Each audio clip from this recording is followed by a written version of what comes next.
When writing an equation in slope-intercept form, you always have to follow that form of y equals mx plus b. So the two pieces that you need to know are the slope and the y-intercept.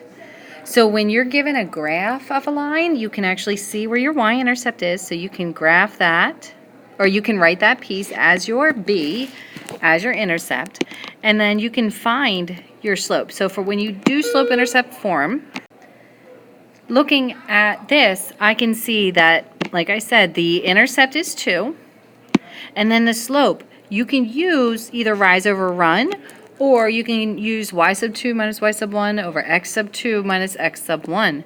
So here, if I look, my slope is rise 2, run 1, rise 2, run 1. So it's a slope of 2.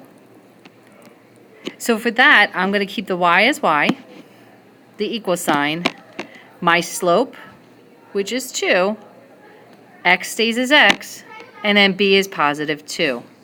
So you always just fill in your slope and your y-intercept. And then the y and x represent every ordered pair in that equation. So then in number 2, I see that my slope and my y-intercept, I can see my y-intercept is -1, and I can see my slope is rise 1, 2, 3, 4, run 1, 2, 3. And it's a negative slope, so it's -4/3. So y stays as y. My slope is -4/3.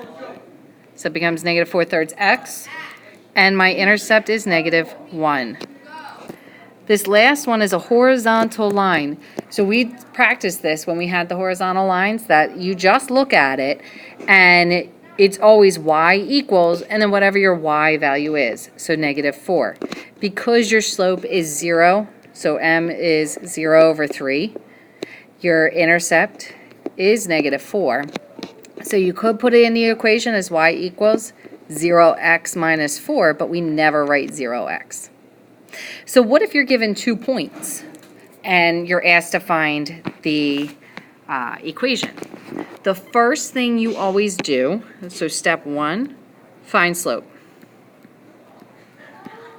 Okay, and then so you're using y sub 2 minus y sub 1 over x sub 2 minus x sub 1. So I'm going to do 1 minus 2, because I always do, this is my point 2 and this is my point 1. Y sub 2 minus y sub 1 over -3 minus 0. So you're going to get your slope here is -1 over -3, which is 1/3. Once you have your slope, you can take that, your slope, and one of the points and plug it into y-intercept form. So I'm going to choose this point here. I could choose either or, and it doesn't matter. So I'm going to choose that point there because I have a value of 0.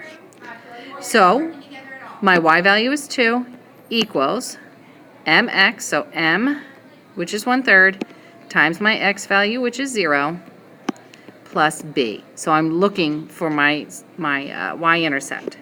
So here I find that b is going to be 2. So step 1, find the slope.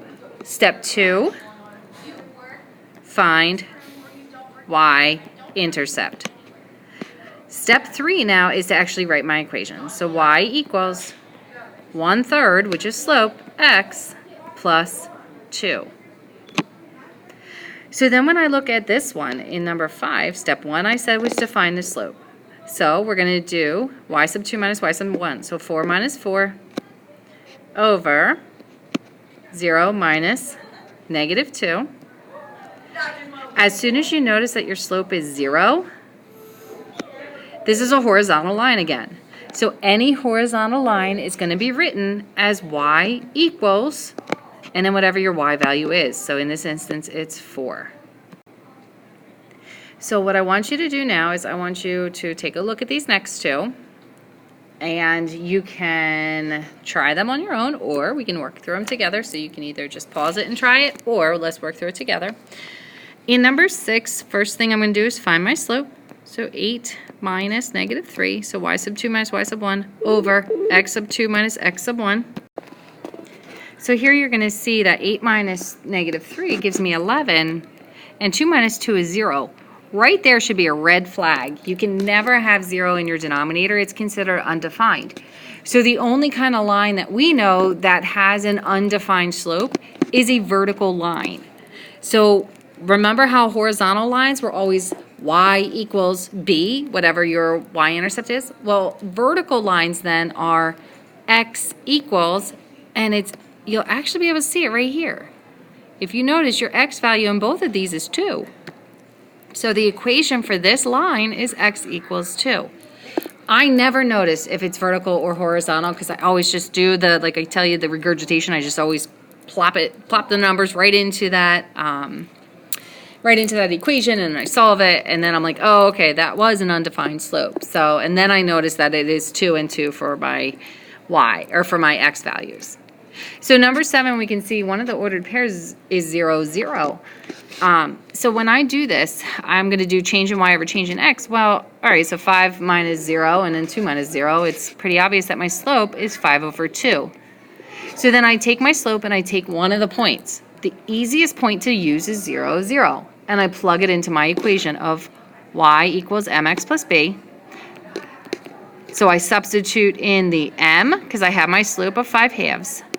I substitute in my y of 0 because that's my y value here, and I substitute my x with 0 plus b. When I simplify all this, I find out that b is equal to 0. So my y-intercept is 0. So here I get y equals mx, so slope 5/2 x plus b. Well, b is 0, so I'm not going to write it. So that's the equation of that line. I want you to take a look at 8 and 9. You may try to do those today for a challenge problem, but we'll do these together when I see you again.